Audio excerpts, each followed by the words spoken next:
First of all, we welcome you all to our Tamil Nadu. இன்றைக்கு தமிழ்நாடு அரசு சார்பாக நடக்கின்ற இந்த அயலக தமிழர் நாள் விழாவில் கலந்து கொண்டு உங்களை எல்லாம் சந்திப்பதில் கூடுதல் மகிழ்ச்சி அடைகின்றேன். வந்திருக்கக்கூடிய அத்தனை பேருக்கும் என்னுடைய இனிய ஆங்கில புத்தாண்டு நல்வாழ்த்துக்களையும் பொங்கல் வாழ்த்துக்களையும் நான் தெரிவித்துக் கொள்கின்றேன். எப்பவுமே தூரம் அதிகமாகும் பொழுது உறவும் பாசமும் இன்னும் வலிமையாகும்னு சொல்லுவாங்க. அந்த வகையில் இன்னைக்கு உலகின் பல நாடுகளில் இருந்து வாழ்கின்ற நீங்கள் தமிழ் உணர்வோடு, தமிழ் பற்றோடு, தமிழ்நாட்டின் மீது இருக்கக்கூடிய பாசத்தோடு இந்த நிகழ்ச்சியில் கலந்து கொள்ள நீங்க அத்தனை பேர் வருகை தந்திருக்கீங்க. வெளிநாடுகளில் நீங்க பலவிதமான விழாக்களை கொண்டாடி இருப்பீங்க, பார்த்திருப்பீங்க. ஆனா இது எதுவுமே நம்முடைய தமிழர் திருநாள் பொங்கலுக்கு ஈடாகாது. ஏன்னா பொங்கல் என்பது நம்முடைய தமிழ் பண்பாட்டோடு, தமிழ் உணர்வோடு கொண்டாடப்படுகின்ற ஒரு விழா. அப்படிப்பட்ட பொங்கல் பண்டிகை நேரத்தில் அயலக தமிழ் உறவுகள் உங்க அத்தனை பேரையும் சந்திக்கிறது என்னுடைய சொந்த சகோதரர்கள், சகோதரிகள், என்னுடைய குடும்பத்தினரை சந்திக்கின்ற அந்த நிகழ்ச்சியை, அந்த மகிழ்ச்சியை எனக்கு தருகின்றது. முதல்ல இந்த விழாவை இவ்வளவு சிறப்பாக ஏற்பாடு செய்திருக்கக்கூடிய அயலக தமிழர் நலன் மற்றும் மறுவாழ்வுத்துறைக்கு என்னுடைய பாராட்டுகளையும் வாழ்த்துக்களையும் நான் தெரிவித்துக் கொள்கின்றேன். அயலக தமிழர் தினத்தை நம்முடைய திராவிட மாடல் அரசு ஏற்பாட்டில் கடந்த 5 ஆண்டுகளாக நாம் சிறப்பாக கொண்டாடி வருகின்றோம். அது கடந்த 3 வருடங்களாக அவர்கள் தவறாமல் என்னை அழைத்து விடுவார்கள். நானும் தவறாமல் இந்த நிகழ்ச்சியில் கலந்து கொண்டிருக்கின்றேன். ஒவ்வொரு ஆண்டும் ஒரு தலைப்பை செலக்ட் பண்ணி அந்த தலைப்பின் கீழ் நிகழ்ச்சிகளை நடத்தி இந்த தினத்தை நீங்கள் கொண்டாடி வருகின்றீர்கள். இந்த ஆண்டுக்கான தலைப்பு தமிழால் இணைவோம், தரணியில் உயர்வோம் அப்படின்ற ஒரு மிகச்சிறப்பான தலைப்பு வைக்கப்பட்டிருக்கு. அதற்கு என்னுடைய வாழ்த்துக்கள். ஏன்னா தமிழ் மொழி என்பது நம் அனைவரையும் இணைக்கக்கூடிய ஒரு மொழி. தமிழ் யாரையும் வேறுபடுத்தாது, பிரித்து பார்க்காது. யாருக்கும் எந்த பேதத்தையும் காட்டாத மொழிதான் நம்முடைய தாய்மொழி தமிழ் மொழி. தமிழ் என்ற அடையாளத்திற்கு முன்னாடி வேற எந்த அடையாளமும் நிற்க முடியாது, போட்டி போட முடியாது. ஜாதி, மதம், பணக்காரன், ஏழை, முதலாளி, தொழிலாளி, ஆண், பெண் என்று எல்லா பேதங்களையும் தாண்டி தான் நம்ம அத்தனை பேரையும் இணைத்திருப்பது நம்முடைய தாய்மொழி தமிழ் மொழி. அப்படி நாம அனைவரும் தமிழால இணைந்ததால தான் இன்னைக்கு தரணியை வென்று கொண்டிருக்கின்றோம். ஒன்றாக இணையாத எந்த இனமும் உலகில் உயர்ந்த வரலாறே கிடையாது. அந்த வகையில் உலகெங்கும் வாழக்கூடிய தமிழர்களை ஒருங்கிணைக்கக்கூடிய அந்த பணி என்பது மிக மிக முக்கியமானது. இந்த நேரத்தில் மிக மிக அவசியமானது.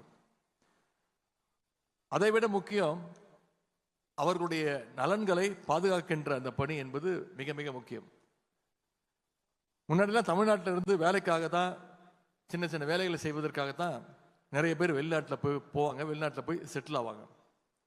ஆனால் இன்னைக்கு தமிழ்நாட்டில் இருந்து நீங்கள் இன்ஜினியர்ஸா, டாக்டர்ஸா, ரிசர்ச்சர்ஸா, ஆராய்ச்சியாளர்களா இன்னைக்கு பலர் வெளிநாடுகளுக்கு சென்றிருக்கிறீங்க, போய் செட்டில் ஆயிருக்கிறீங்க. தொழிலாளிகளா போன காலத்துல குடும்பத்தை இங்க விட்டுட்டு தனியா போய் அங்க இருப்பீங்க. இப்ப குடும்பத்தையும் கூட்டிட்டு போய் அங்கே தங்குற அளவுக்கு பெரிய வேலைகள்ல இன்னைக்கு போய் அங்க போய் செட்டில் ஆகுறீங்க. இந்த வளர்ச்சி என்பது தானாக நடந்த ஒரு வளர்ச்சி அல்ல.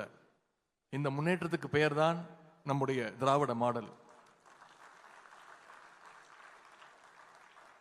இப்படி குடும்பத்தோடு வெளிநாட்டில் வசிக்கும் பொழுதுதான் தமிழ்நாட்டிலிருந்து இன்னும் அதிகமான எதிர்பார்ப்புகள் நமக்குள்ள உருவாகும். அதை உணர்ந்துதான் நம்முடைய மாண்பு முதலமைச்சர் அவர்கள் அயலக தமிழர் நல வாரியத்தை முதலாக தொடங்கி வச்சாங்க. இதுல இன்னைக்கு சுமார் 32,000 பேர் உறுப்பினர்களாக இருக்கிறீங்க. இதன் மூலம் அயலக தமிழர்களுக்கு பல்வேறு இனிஷியேட்டிவ்ஸ், பல்வேறு முன்னெடுப்புகளை நம்முடைய திராவிட மாடல் அரசு, நம்முடைய முதலமைச்சர் அவர்கள் தொடர்ந்து செயல்படுத்திட்டு வரார். இந்த வாரியம் உங்களுக்கு பல உதவிகள் செய்தாலும் அரசின் சார்பாகவும் அயலக தமிழர்களுக்கு கொடுக்கப்படுகின்ற ஐடி கார்டு அடையாள அட்டை என்பது ஒரு மிகச்சிறந்த முன்னுதாரணம். இந்த அடையாள அட்டை என்பது உங்களுடைய தாய் வீட்டு அடையாளம்.